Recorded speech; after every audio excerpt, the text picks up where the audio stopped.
Last year we just had about 9 people, but they loved it. We did it again this year. We had about 10 people. They loved it. So we're happy to do things. It doesn't matter if we don't fill the room. If you all feel that it was worthwhile at the end of it and it was stimulating, then please come and let us know. And if you feel that there's a waste of time, then we'll just tell them all not to bother next year. Oh, we'd like to know too. And we're really excited to have a very capable Patryck Allen being our moderator.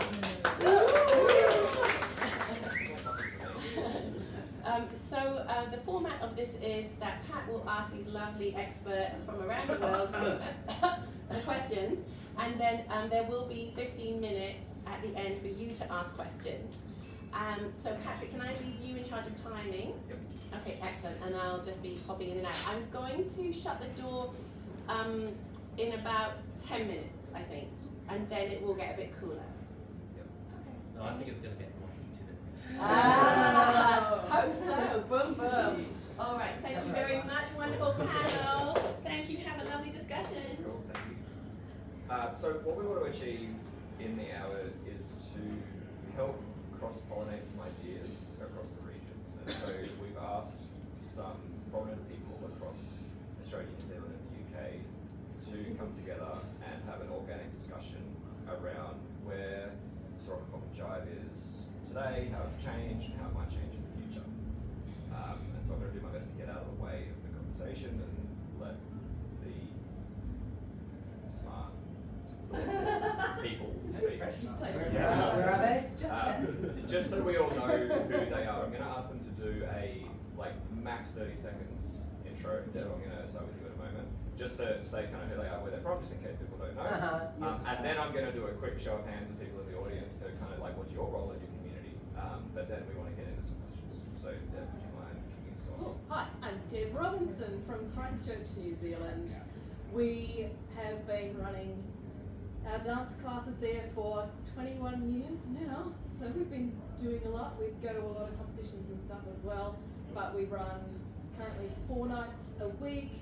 We have a very strong social aspect to our classes. We also run a championships each year and the occasional dance weekender. And one of our nights during the week is aimed at the younger age group, 18 to 35 sort of group. So we're kind of trying to spread ourselves across every kind of thing. Thanks, Deb. Not quite sure what I need to say. I'm Amy, Facebook Amy Mack. I've changed to Amy Wild, certainly to find me. You'll see 2 names. I am from Perth and I run a small venue there with David Ellis.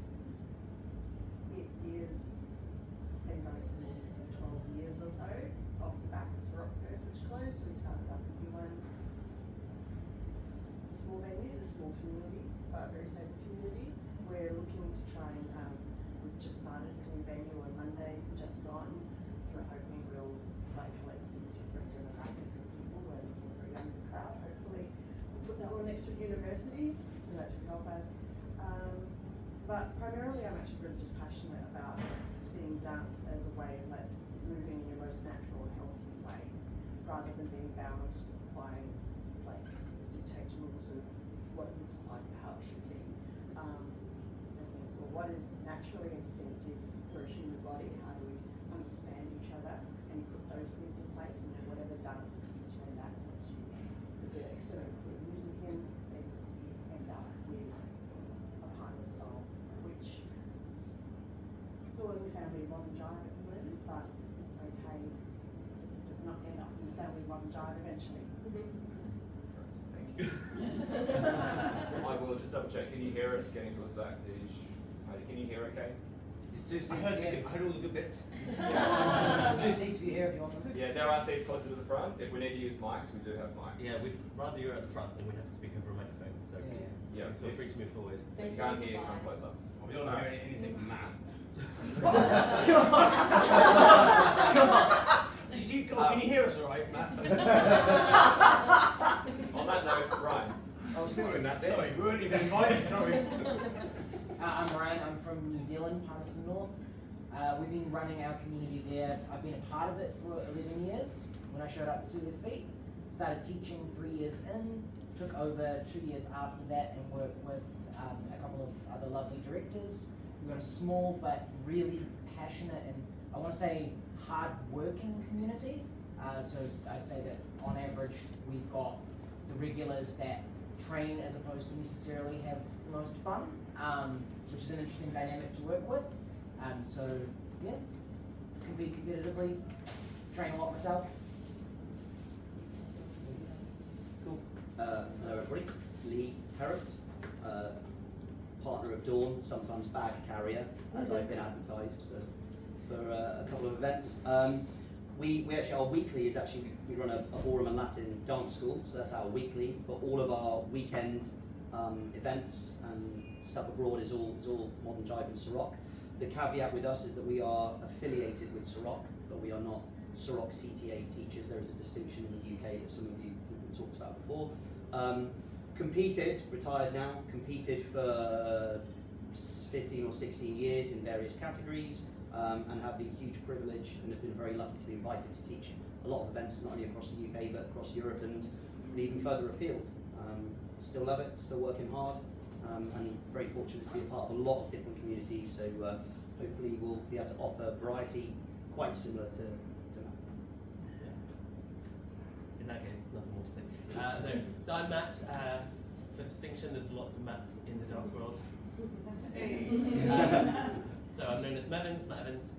I've been dancing for 22 years in Modern Jive / Ceroc, and 17 of those I've been teaching as well.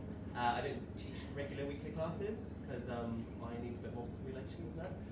I get bored myself, so I will teach privates and workshops and travel around lots, a bit like you all do, not quite as much. And what I love about dance is the expressiveness of individuals and the way the community is really, well, dance can really build a community where everyone can have a role and just, make life better. What I like to see is people becoming more confident through dance. So dance really bringing out people's confidence in themselves, as well as building a nice community around them as well. Hi, I'm Emma. I'm from the Gold Coast, Queensland. I run the Step on the Coast, which is a derivative, it's its own entity, but I started originally with the Step in Brisbane. So we've been on the coast since 2004. I've been teaching that entire time. Got thrown in the deep end for that one because the teacher didn't show up one night. So, and then I did such a shocking job, I decided I need to get this thing together. So I love structure, but I also like the freedom of dance. So one of the things that I'm really passionate about is in a community is making sure that there is dance for everyone, so that you're still able to give the people who just want to be social dancers as well as the ones that really want to excel and become better at it. So my enjoyment, or what I'm looking for today, is being excited about how we can make sure we keep people dancing and feed all of those things, because everyone wants different stuff out of the dance. That's me. Great. So we have an amazing panel. I'd consider them all pillars of the community, and so it's going to be really interesting to hear their perspectives.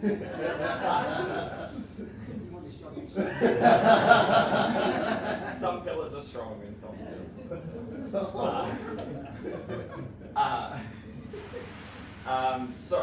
the first question, I'm going to do a show of hands in a moment, but just to signal to the panelists, the first question, I'm going to ask is, what has changed most about the dance or the dance community in your region over the past 5 or so years? That's what I'm going to ask, but just while they're stewing on that, I'll just do a quick show of hands in the room. Who in the room is a director of a dance company? Just to kind of get an idea, okay, yep. Who is a teacher, like a regular teacher of dance classes? Yep, okay. Who would consider themselves like a crew member but not a teacher necessarily? Yep. Yep. And then who would consider themselves as like a regular? They just a regular dancer, they turn up every week. Yep. Yep. Great. That's just to help give everyone an idea of the variety of people and levels of responsibility and that we have in the room. So that's just to kind of get an idea. Now, coming back to our panelists, and the first question is, how has the dance changed in the last 5 or so years? I'm going to invite someone to volunteer. I'm going to try and navigate into tension in places. So I'm going to ask for contrary perspectives, and we're going that from a place of love and I've got a lot of love to give. and entertainment. But I will say, like, I've got other questions that are going to be equally stimulating. So I will be the bad guy in the room sometimes, and I'm going to say we don't need to move on. Okay, so I'm just setting that expectation now, so I don't look like a dick in 5 minutes. Or more than normal. Okay, is that hand going up? Yeah, I Okay. guess otherwise someone else will say it and I'll have nothing left. Will you agree with me? Go for it. In the last sort of 5 to 10 years, the stuff that springs to mind most, there's two things. There's the just starting to the popular music. Popular music has changed quite a bit, so our dance has changed quite a bit to reflect that. And the other thing is degendering of the roles. They're the main. Quick show of things hands. that Have any communities not degendered roles? Like, do you want to stick to Like guys male, leading? female, guys, girls versus lead space? Have all communities transitioned to? Yeah. Yep. Okay. Cool. I mean, I would argue there's a lot of people in our dance world who struggle with that concept. So even if you get a class where the teacher says, I'm happy for people to, But I think I agree with that, and I remember being in that place as well, but we started, I feel like we were among the first to really try that and introduce it to our community, and we've worked through the time. Some people can't hear at the back, the echo's a little noisy. I'll switch You the could volume move down. There's more people. We can now. stay here. Yeah. There's more people. Anyway, now, you know, some of you speak enunciate nicely, others mumble, so it's just easy. Is this the tension? You're in center. So we've been working through the degendering process, and yes, it was really interesting at the start how resistant a lot of the community was. But now, as it becomes more and more a norm, because we've been doing it for so long, it's interesting. It's surprised me how well it has worked in now. I'll try to keep it very short so we can all jump in. One of your points I'm going to strongly agree with, which is music. I've seen Modern Jive take influences from various things over the last 16, 17 years. Aspects of tango, bits of Latin have popped in and popped out.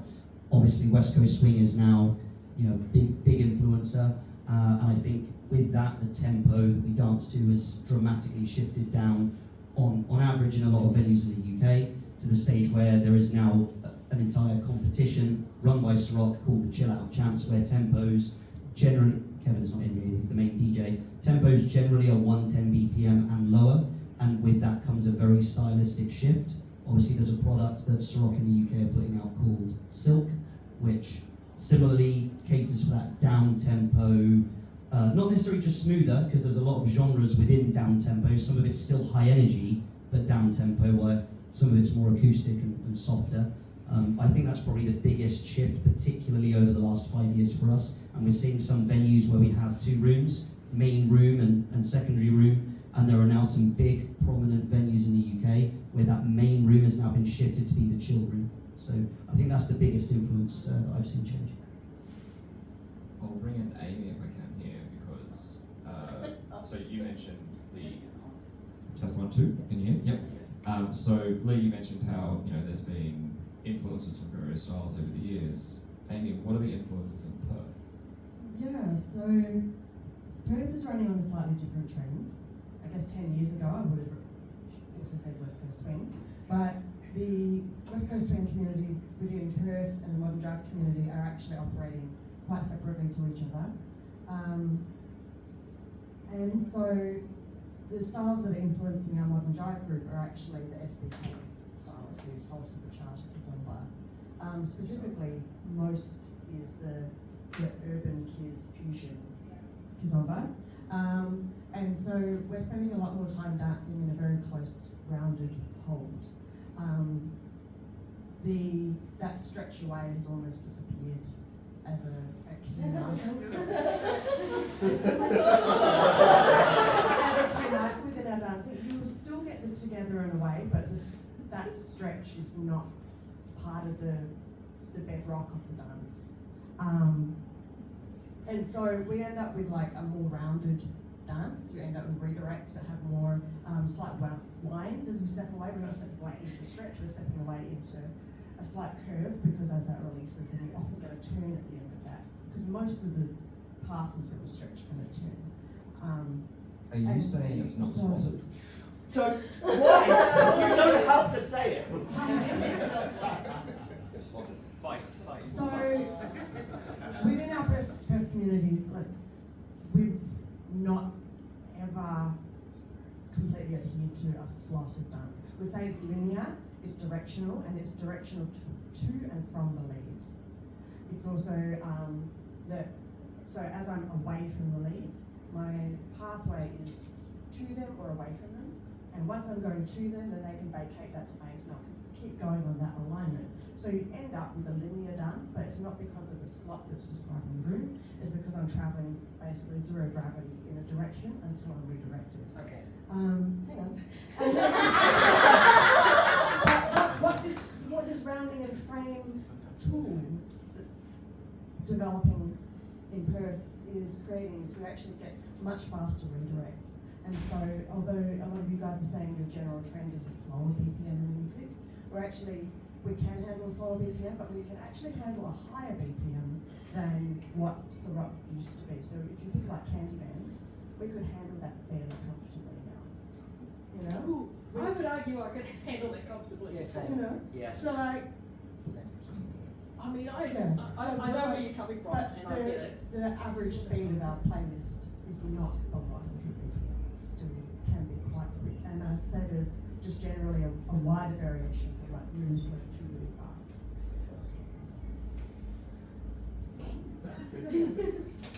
I just want to jump in on here with what Amy said. I actually think Amy's saying a lot of the same things that we're saying, just using different words to describe them. She said that it's not slotted, but she's described an action that would match how we would move down the slot anyway. She's described the use of, I think I understand this correctly, using rotation through the frame to build potential energy. Yeah. And we'll use different words, but we're going to say the same thing, so as long as we understand that we mean similar things or the same thing, using different terms because they make sense to us in different ways. I think you're describing a lot of the same things. I just think the lens and the framework through which you explain it to your students shifts the way your dance winds up looking on average compared to ours. If I'm quite clear and strict that we dance a slot, I'm going to get dances that look quite boxy on average, and you're going to get dances that look a little bit more rounded if you let the boundaries go outward in the slot travel. Whether you call it a slot or not doesn't matter, but you are describing travel that is similar to what we would all actually dance. So I think we've actually got a lot of commonality in our language, and I know that when I pick up your hands and I have a dance with you, that we're going to meet somewhere in the middle. So I think you guys demo.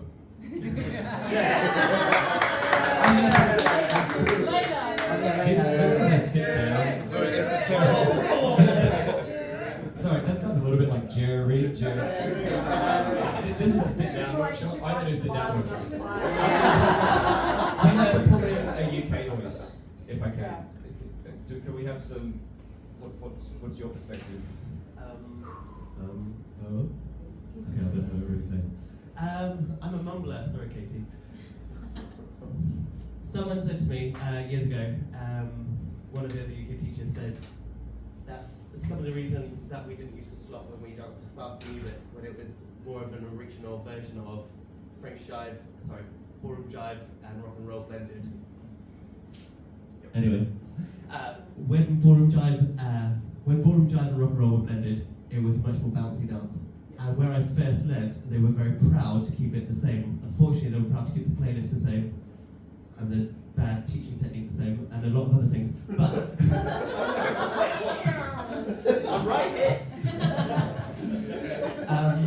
And it was explained to me that actually, as the music's got slower, we've been able to slot more easily.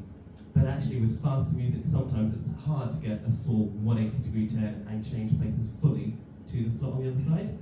And he made a good point there. He said, well, I think it was a good point, that actually it's more conducive to slower tracks, or average tempo to slower, to dance slotted and be able to dance slotted. Whereas if you're dancing something faster, rotation becomes more easy, rock step, spring becomes more easy, and actually it doesn't necessarily match, it's not as easy to keep the framework of a boxed slot, a slot that stays consistent through a particularly fast track, like Candyman. unless you are very high energy athletic people. So sometimes there's a reason and a use for having more of a non-slotted, roundy dance. If that makes sense. Yes. Interesting. Oh, sorry. I'm gonna evolve this a little bit. So we've spoken about different types of changes that have happened over the last 5 years. We've spoken about tempo. We've spoken about influences from other dance styles. We've spoken about slotted versus rounded dancing. How much of that evolution over the past 5-10 years would you say is intentional versus organic? If we could bring in another voice. Yes, you can hear me at the back. I like to think that it's intentional. I think with the changes in music, the way you want to dance is different to what it was before. And I know for most of us who've been dancing a long time, I don't want to be the same dancer as I was 10 years ago. Not even 5 years ago. For me, that's not evolution. It isn't me adapting to what's current. So if we're true to the words modern jive, or whatever you want to call the dance style, it should be an evolving thing, always. So I think when we stop introducing new things, and I just want to bring it back to, Amy also mentioned that this is the influence on her side of the world, in her pocket. So it may not be the same for the rest of us, but it doesn't make it wrong either. I think as soon as you start saying something that's wrong, well, you're not open to the change and the things out of that might actually be really good. So for me, that's kind of something to keep in mind. Whilst there's lots of changes, embracing them is a better thing than knocking them back. You don't have to like it all, but there's always something that you can use. And again, taking it back to what do people want. If they're wanting to listen to certain types of music, then play them that music and allow them to develop the style or the feeling that they want to have with that, and that keeps them wanting more. Can I just say, I think there is a risk of teachers and coaches becoming really, what's the word? Too limited on what they're playing and what they're training their dancers. So we become, there are dance styles and song speeds that I struggle to dance with now that I used to be able to dance to. So while I feel like in some areas I've evolved and become better in some ways, there are other abilities that I've lost through not having opportunities to practice dancing to those speeds or with that slightly different style. So I'm much better now at the sort of silky, slotted, smoother dancing, and I struggle to get the speed and the rotation and the moves that work nicely to faster music. So I think I agree with you that I think it's nice to have different people having different, basically generating different cultures of dance within modern jive.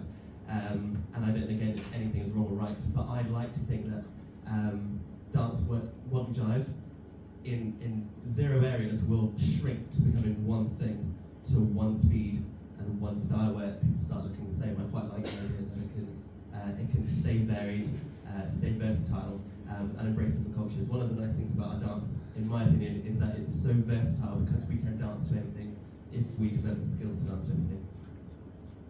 And while the mic is going to Deb, I'll just make the point here. This is why I see so much value in this event, because I've always described this event as being an opportunity for the dance styles to cross-pollinate. Because it's evolving differently in different cities, and that's okay. And there is so much we can learn from the different evolutions in different directions, and then learn from each other, which is why I love this event. Deb. Yeah, I think it is really natural for it to happen because we have different teachers in different areas, and especially in Australia and New Zealand where we're all so far apart from each other. It's only these occasions where we come to competitions together that we do get the chance to do that, which then does really point out how our differences are because of the pool of teachers that we have. I mean, and I don't think it's a bad thing necessarily, it's really interesting. Like, we go to a competition, even within New Zealand, and people will dance with one of our dancers and say, "You're from Christchurch, aren't you?" They can tell just by dancing with us that that's something that obviously we've been developing a lot within our community. But at the same time, we like to play a huge range of music so that we can still keep up some of those other skills. Not saying that all of our dancers have done that and in different nights play different music. I mean, where is the responsibility of like being able to dance to the same music at a competition. Like, where's the source of your music coming from? So what do you need to expect to be able to dance to? Just how the music will influence what you can and can't do, but who's responsible for playing the music or choosing the music?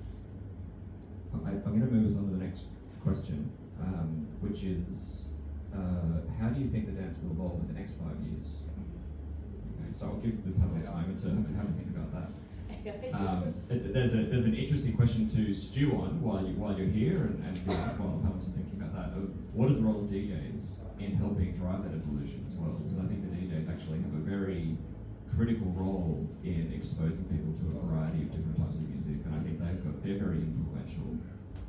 And my observation is that in the UK, that has been helping the UK scene a lot, and certainly in communities that I'm most familiar with, we don't have as much of that. And so I think that could be a real benefit for really taking DJing seriously. But I've given them some time to think. So how do you think the dance might evolve? Great question. Am I holding this well enough to put my voice through the system? Yeah? Okay. I'd actually just really like to note the difference between like dance styles that live in the wild versus those that live within a dance studio. So dance styles that live in the wild are things like your original Lindy Hop, like salsa within the communities. They're things where back in the day you'd have like the band creating the music, expecting there to be dancers with them, and there was a reciprocal relationship between the music creators and the dancers. Modern Jive's a bit interesting because it came out of a choreographed routine, and it hasn't had that same like closeness with the music creators, as well as this is pop music and I can dance to it. So there's a socially accessible aspect of that. So I'm really curious to see how it goes with DJs. If the DJs are then beginning to produce music that favours dancing in a certain way, you know, like the whole reason for a break in a Lindy Hop song was that's where you do your special air step or your special like choreographed, broken like apart movement. As far as the changes and how I see the change going, I think there's two driving factors. There's one of like what is natural within the dance community, and then one that is like imposed by how it's taught or someone wanting to design a dance to be a certain way. And I see both of those things in effect. My personal preference is to favour what is natural within human instinct. So we have an instinct to synchronise to music, and not all songs make us call that a groove instinct, right? It's your brain mapping the music. It does it before you pay attention to it. It's how you know the difference. What you're hearing is music versus noise. And so immediately you say, this sound has a pattern. And sometimes that is like quite boring to you, like it's music but I don't want to move. And some of them make you want to tap your little bobby head. You want to pay attention to those ones. And then you're like, okay, the path of least resistance within my body is to start synchronizing to this sound that I'm hearing. And that's actually where I'm keen to see the dance develop. And that's the zone that I like to be in. And if the music culturally changes, I want to know that my dancing can change with the music because I think there is a reciprocal relationship. I don't want to feel like I can only dance to music of the 2000s and current era, because that was the era that the music was mainly in that really clear 4-count block of what was hitting on radio. And so as like the Afro beats start coming through into more music, as your Latin beats start coming through, I want to see the dance able to adopt those beats. A bit like the ball, you know, like you find new things, you assimilate it, you make it work for you, and then you create a new interesting thing. I've got a controversial question, but I'm going to put a pin in it. Lee, you had put your hand up. I'm going to let you go quickly. Yeah. Ian, sorry. I think, I don't know, Matt can agree or disagree. I think we are probably still in an upward pickup trend, UK specific, to that slower style. I think that's going to continue for a while and actually gain a little bit more ground before something else comes in. I don't think we've reached the peak yet of that lower tempo vibe. But it kind of ties in with a completely different, slightly tangential thing that I think will progress more, and that's more the role of the follow in our dance. So historically, it would have been a lot more, if you like, kind of, historic traditional, which would have been leader leading moves, follower following moves, and that's very much what I came into late 2000s still. I think especially over the last 5 years, you've seen a lot more of it where there is far more of this theme, and it's one of the themes we try to teach. Full disclosure, it is the hardest thing I find to structure in a class, and we've worked a lot at getting after that structure because there is a desire for it, not only from follows, but from leaders that are starting to realise how much value it adds if the follower is actually contributing a hell of a lot more. So this whole idea of conversational dancing, where it's less I lead, you follow, we do moves, it's now more creating opportunities and nurturing those moments where the followers are now playing a far more active role and for the better, right the way through to the point where it's now forming a lot bigger part of our competition criteria, where it's no longer just connection, as in how not rough is the leader, but it's connection and conversation. And that's now playing a heavy part in the criteria of these competitions in the UK. And I think we're only going to continue to see an upward trend of that. And I'm a big fan of it. Shout out to my Sunday class where we'll be learning how to do that. Oh, cheap. So let's bring Ryan in while Mark's going there. It's we're starting to see categories come into competitions now with switch, right? Where leads and followers will switch midway through the dance as well, which I think is a really interesting manifestation of that trend in a competition environment as well. And sorry, just to add on that, I think the lower tempo stuff makes it easier to provide the time and space, because the signals don't, the window of opportunity isn't 4 beats at 140 BPM. It gives you a bit more time to do the baton pass between.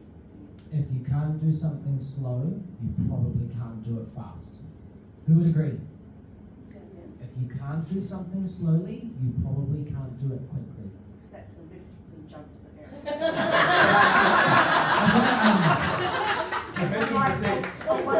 spin is quite hard, very slowly. Fair? Okay, I am pointing out a general rule, just to be fair, but... No, I agree in principle. Yeah, but we still break aerials down slowly. Yeah, absolutely. Just jump in slow motion. Fair.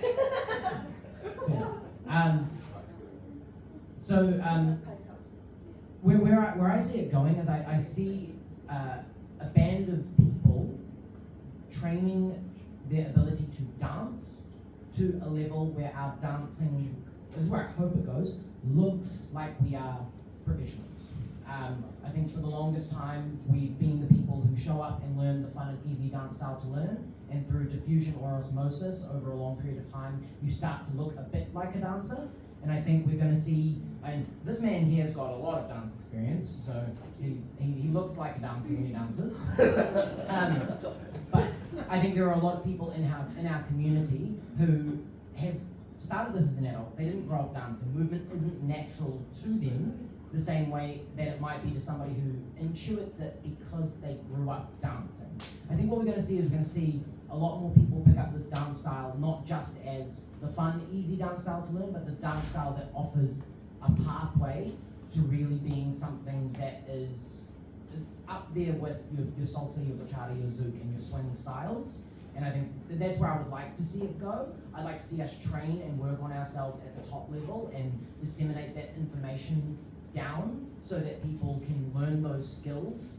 And ultimately, I don't mind what that dance style winds up looking like, right? I think it should take influence from everybody on this panel. I think everybody on this panel is going to do their best to help the next generation of dancers by sharing their beliefs. I personally will send my students off to somebody else once they've had one private lesson with me. I'll say, don't get a second one, go get a different opinion. Go get a different opinion. I'll send them to somebody whose opinion I respect. But genuinely, I will say, right, you've had Palmerston North's opinion, you get our classes every week. Can you please go to the South Island and see Alice and Nathan? Shout out to Alice and Nathan, they were here last year at CPAC. They are fantastic. I believe they did quite well in the competition. I'm going to bring us back on track about the evolution of the dance. Yeah. So sending people to different places is one of the ways we're going to help to evolve the dance. Okay, so baking in variety of influences in our dance communities. Yep, okay, great. Who else can add on how they think the dance might evolve? You think what? Are you holding it all in, Emma, or have you got stuff? Well, Emma could have an interesting perspective because I remember, when I started, it felt like the coast was really, there was a lot more of that hip hop kind of style coming in. Yeah, Like, when you see it.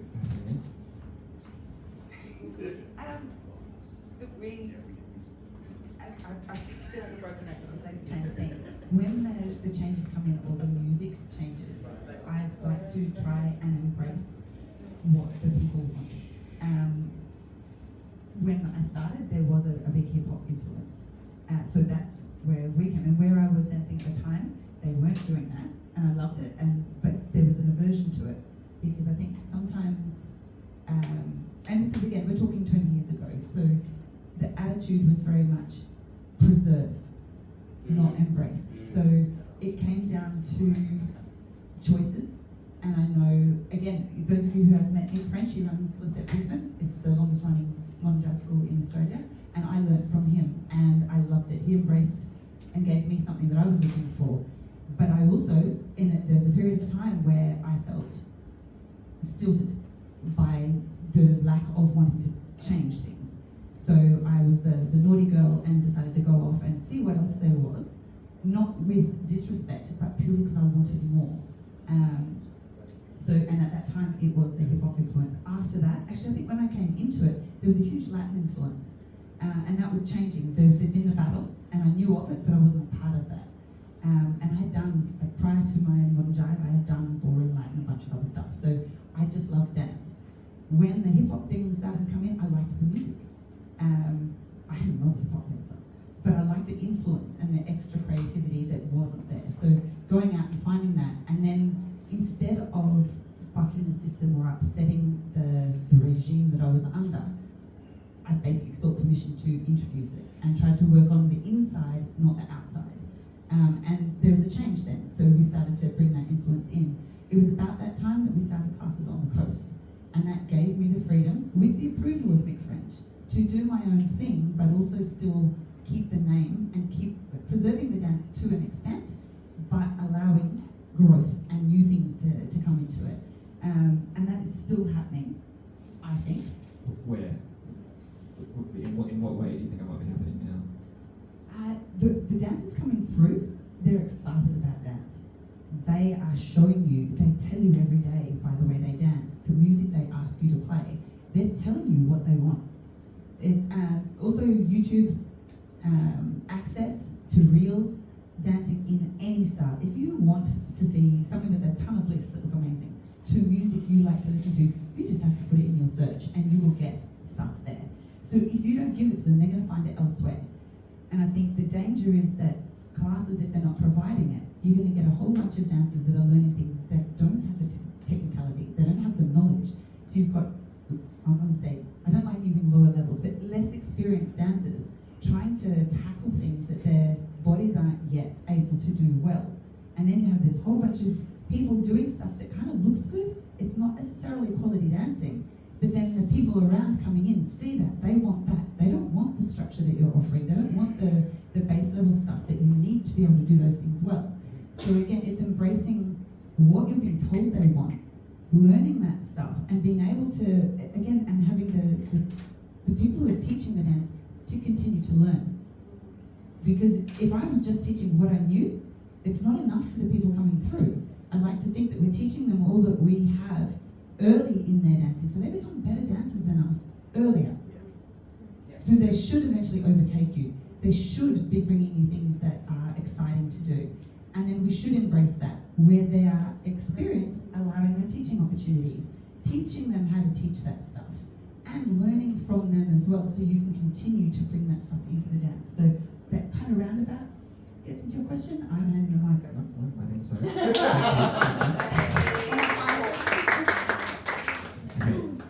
In about 5 minutes' time, we're going to move into Q&A. So if you start thinking about questions, audience, in that 5 minutes, it's going to be 6 minutes if we stick to it. Deb, I'm going to start with you. I'm going to ask each panelist to share what is one thing that you would want to stop or start or protect in your community. 1 minute each. Okay. Do you mean in my In your region. or In your region. in the Modern Jive? I'll leave it open to whatever you think is most interesting. Should we go to New Zealand? Like, If someone's got an immediate answer, do you want to jump in? Yeah. broad New Zealand or Christchurch? No, I haven't got anything cool right off the top of my head. Okay. You sound like you do. No, I I think actually Amy just got didn't get a one. chance to gather my thoughts. Does Yeah. anyone got a thought that I can go with a controversial one. Great. Yeah. Well, maybe controversial. I don't like to think of it as controversial, however, my 1 minute starts now. Yes. Okay, we talk about degenderising and role switching, which I'm all for. I think it's fantastic. I would like to, we talk about preservation and quality. I would like to see people learn a skill and do it well before tackling another skill, before they're able. Now, again, the reason why I say it's controversial, because even I am often caught on both sides of the fence in this, because I also believe if you take ballroom, you can learn multiple styles at the same time, or multiple dances within that, and you can excel in all of them, and some people will excel in some over others based on their own body movement, the skills that they bring before they even start to dance. So we talk about allowing people, particularly for competitions, and I know some of us run events, when people want to enter categories and you have, I'm going to use males and females, choosing their non-substantive role just because they want another category to dance in. For me, if they are showing up at class and they are learning in either role, I don't care which one, and they enter the competitions, great. But this whole, I just want to dance in another category, so I'm suddenly going to lead. That's very different. Is that actually benefiting the other people who have spent lots of time learning their skill to suddenly get paired with someone who's jumped in it for fun? I want competition. If my 1 minute's up, done. It was very interesting, but we're going to move on. Okay, the thing I would like to bring more into dancing is safety, consent, and technique. So I think sometimes there's inconsistency between teachers. Sometimes people are trained without much experience. They're encouraged to be teachers just so they can build new franchises, maybe preserve the dance, and they don't always have the quality of teaching. The technique's not always there. Sometimes in our culture there's not a big focus on consent as well. So doing lifts, doing drops, throwing them into movements, throwing your partner into movements that aren't necessarily safe or executed safely, I think is a big way of putting people off dance. And not having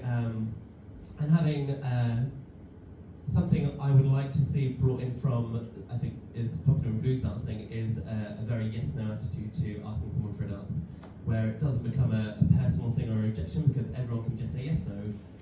Would you like a dance? No. I don't take it personally because everyone's had a no. You don't need to give me a reason, and I think it breaks down, it makes it more of a safe space for everyone as well. So I would like to see better trained teachers who teach technique. I would like to see etiquette on consent, and asking someone before you do a lift or a drop with them, and I'd like to see that kind of go across the board in dance, especially in spite of how the dance might evolve in the future. Great, thank you. Lee. No pressure. There were two really good answers. Dan. For me, I'll pick up on a point you made, a point you've just made, and that is making modern jivers, Ceroc dancers, technically sound. I think historically there's been a bit of cool kidism with certain people. We've been, historically, not so much now, where practicing was uncool. And focusing and nerding out on technique was really uncool. There was a thing of teachers turning up to events having not prepped classes because they don't need to, and I've seen that rapidly disappear over the last few years. I think open dancers, at least in the UK, are now far more open about how much work they are putting into their training, whereas previously they'd be like, "Nah, I just rocked up and just won it. It was whatever." Yeah. Now all of our top 6, 8 couples in the UK are now very vocal about how much they train, how much they work at it, and I think it propagates down through all the levels. So we get away from people just turning up to social classes going, I want this cool move. It's less about people. It still happens. We still have move monsters. We always will. I have a move monster in me. But there are now people saying that are coming to us for privates and lessons, same with Nevans, where they're saying, not just I want to do that move, it's more I want to move like them, and that's a fundamental shift. So I would preserve that and only promote that and make the mediocre and the boring cool, so that we have people dancing, not just leading and following moves. It's been really interesting seeing that on social media. You know, you see some of the top dancers now putting up videos of their practice sessions. And, you know, I've seen some UK dancers. I think I saw, I don't know how to do it with like an aerial you're learning for a routine. Anyway, by the way, Ryan, what would you stop, start, or protect? I would protect having modern jive be a dance style in some form of definition, so that it is a dance style in its own right, which means that we need a common set of, we need a common language, we need a supposition when we come together that modern jive is something and that it is something. I would protect that, but I would like within that for it to be able to grow and develop. So I would like for there to be a very small thing which we can all agree on about what it is, and I want to protect that. I want to keep that at the core of what we're doing, and I want that to be quite a small thing. I don't want to make it a big thing. I think that when we have conversations, sometimes that can become like this really, really big conversation. I've had chats with the people on this panel before. We agree on so much. Once you get into the weeds on something, it's important to realize you're in the weeds. So I would like for us to just remember that we all share a language when we come together, when we lean in, compress, push, and step back. Whatever happens after that, we're probably speaking the same language. We're probably already speaking the same language. There's just different dialects to what we do. I want to protect that language that we share, and I want to let it grow. Thanks. Amy, stop, start, or protect? Yeah, so I've got change. So, or rather, this is a thing that, whether it's changing or introducing, or I'm not sure the criteria. Fundamentally, I really want to see that this dance is one where, within the community and within your partnerships, everyone is respecting the skill and intelligence of their partner. So if they're a new dancer, their skill won't be the same as mine. But I'm definitely not going to look down on them in any way, and I'm not going to dance with them in any way that is like showing that I'm better than them. You know, sometimes there's a bit of a thing, I'm with a new partner, but I'm going to like the follows, like really do all my fancy styling, and that's tricky for new leads. It's not respectful and cooperative in that environment. You wouldn't do that to a child who's learning a new language. You wouldn't speak at them in really difficult concepts. So there's a matching. But within respecting the skill of a person, a lot of that is intuitive human behaviour, and what I want to see more of is recognising that there's always natural movement within our bodies. There's a teaching that I'd love to see just here, which is engaging the core. I think this actually needs to be struck off from how we teach people's bodies to move, because your body needs to breathe, right? And breathing requires a healthy breath, your diaphragm to drop, and your diaphragm has to drop into something, has to move somewhere, which causes your entire organ cavity to shift forwards out from your belly wall and your pelvic floor to drop. And that has to rise and lower again and again with every movement. And so I would actually love to see like a lot more awareness of how breath maintains natural movement and life within the body. And it's these small signals that help us to coordinate together within a partnership. Because now that person feels human. They don't feel like a block of muscle that's flexing happening. And so I'd love to see more teaching with the breath, no more locking the core, because your body has to move as you go. Use breath out through spins, use breath out through dips, use breath in as you're about to like exert some energy.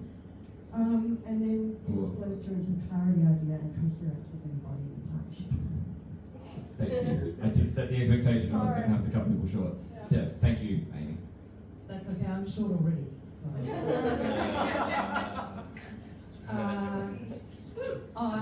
I like all of that stuff, and I think a lot of the time, as you were saying before, we're we're singing out of the same book. It's a matter of words, and it's very easy. I know I especially will jump on someone's words and go, yeah, no, hang on, no. But then, having let you speak through your minute, we get further down and I go, actually we are saying the same kinds of things. What I want to preserve is the accessibility of this dance style. I like that out of all of the dance styles that I've ever tried, and I did ballroom for a long time, tried lots of other bits and pieces, this is the one I feel most confident taking a noob off the street and saying, you can do this. Let me give you a bit of confidence, and then move from there into any other dance style you feel capable of trying out, or continue to explore the full depth of the abilities of this dance to go to the highest levels, but also feel free to use it as your social exercise, your mental exercise, your physical exercise, without being any good at it.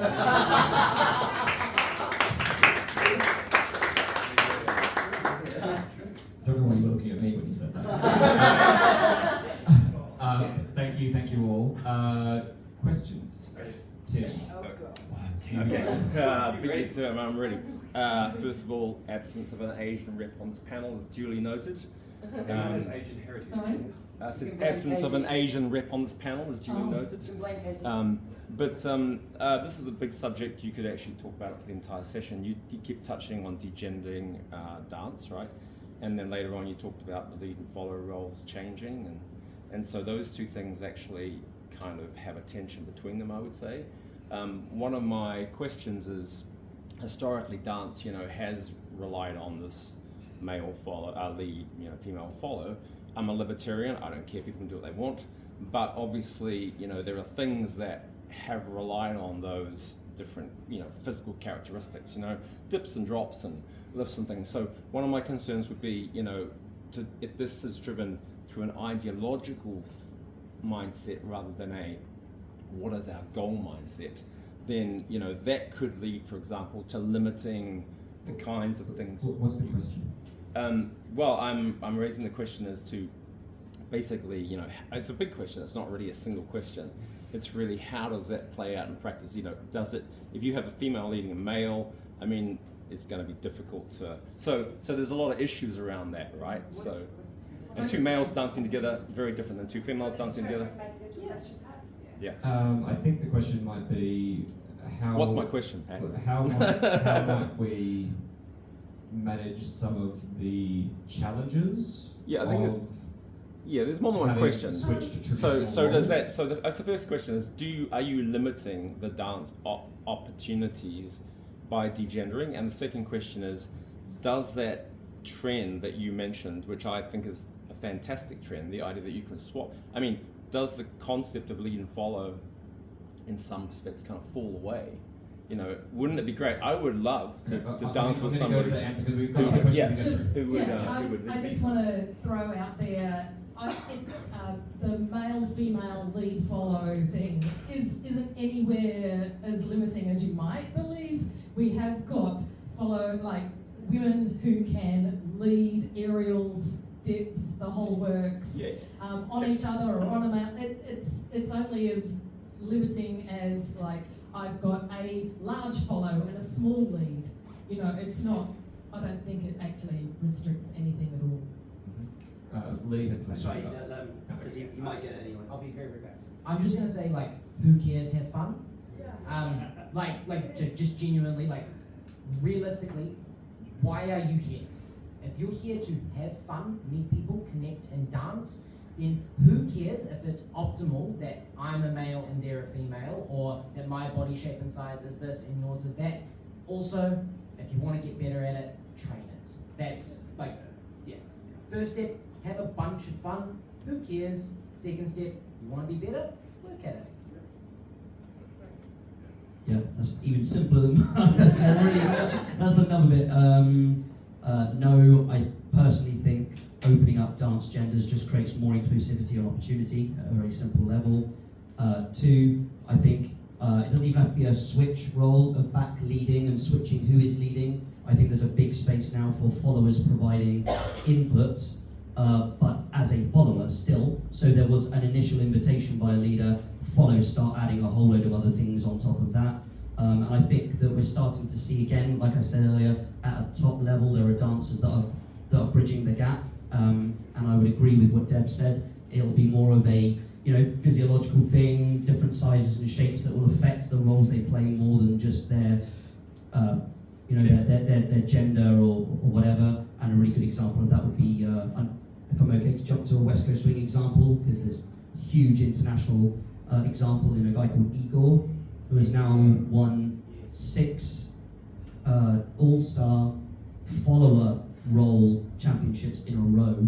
And I think he's a really good example of a kind of a style all of his own, so it's open. Great. Let's move to another. Oh, I think Quentin had put. Well, we kind of tail-ended on with what Tim said and what Lee said about the future of the dance if we actually move away from a lead and a follow with the influencing that the follow has. You can call it backleading, there's lots of different names for it, but when it becomes a conversation that's ebbs and flowing, is there actually a leader moving forward in the future? Or are we going to move towards a 50-50 partnership? Shall I do a real short one? Sure. No, I still, at least the limitation of the way that I dance at the very least is I still think there has to be, like with communications, there has to be some kind of order so that people can stay in sync. I still think and this changed, by the way, when I spoke to Nathan and Alice last year, and I'm sure I'll be more educated this year from some other opinions, but I at the moment kind of provide windows and invite, and then my follower layers on things, adds things, branches off in a different direction. So I still think that is still an invitation and then response, and then a bit of back and forth still within that lead follower role personally.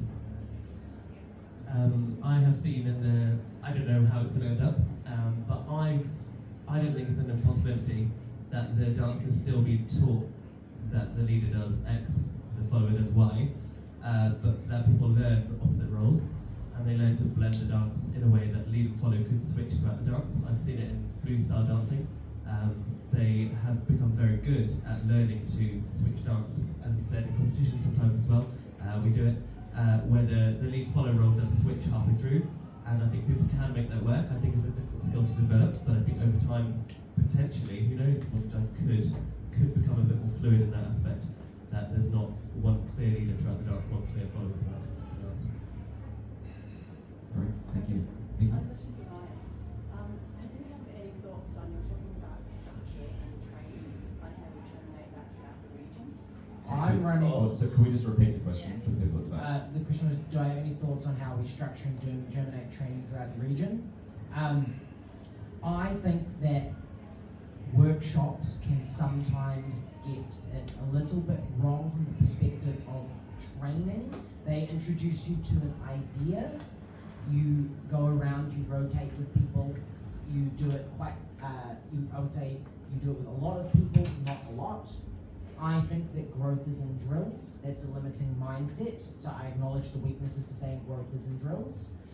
For myself, being a methodical dancer, growth is in drills. If you're somebody who intuits, get in front of a mirror, play with the idea. So I think it's very different depending on who your target audience is. The structure that we offer at a weekend could change to work on it. I've currently started an event in New Zealand called the Advanced Training Camp, and that is for those people who are looking for some really targeted drilling and practice that are already at that level where those workshops aren't offering to them in the ways that promote growth for them, and constantly going to look from here to refine that and how we offer it based on the feedback that we get at the end of each weekend that we run.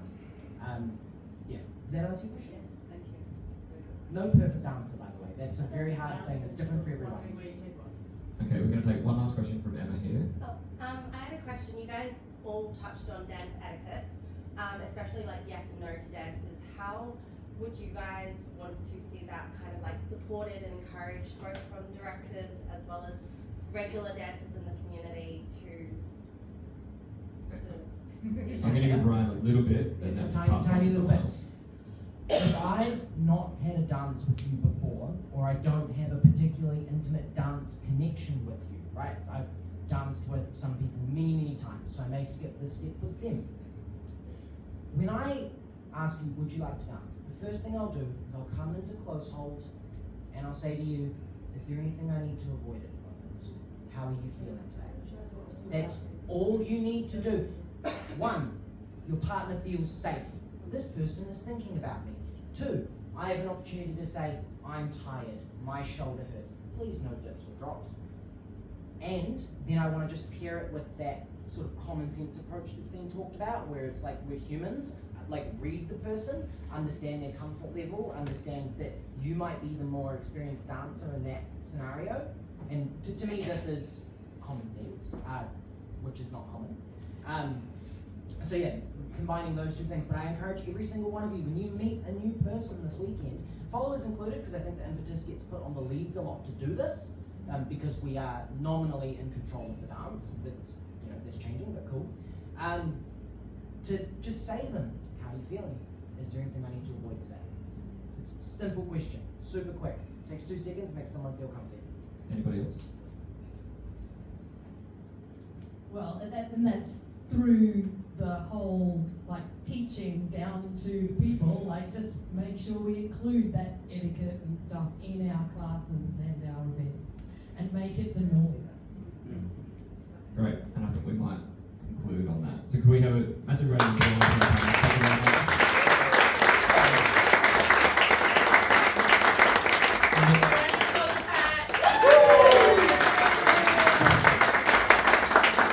Many of our panelists are teaching workshops this weekend, so please keep an eye out, join their workshops, have strong numbers. That's how we can all learn, grow, and cross-pollinate as a community. So thank you very much. We appreciate you coming to our experimental session.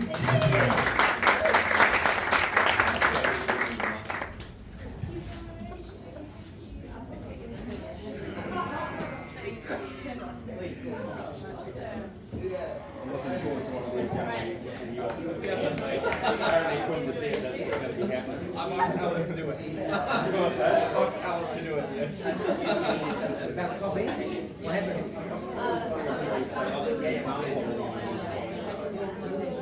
This is, I think we did.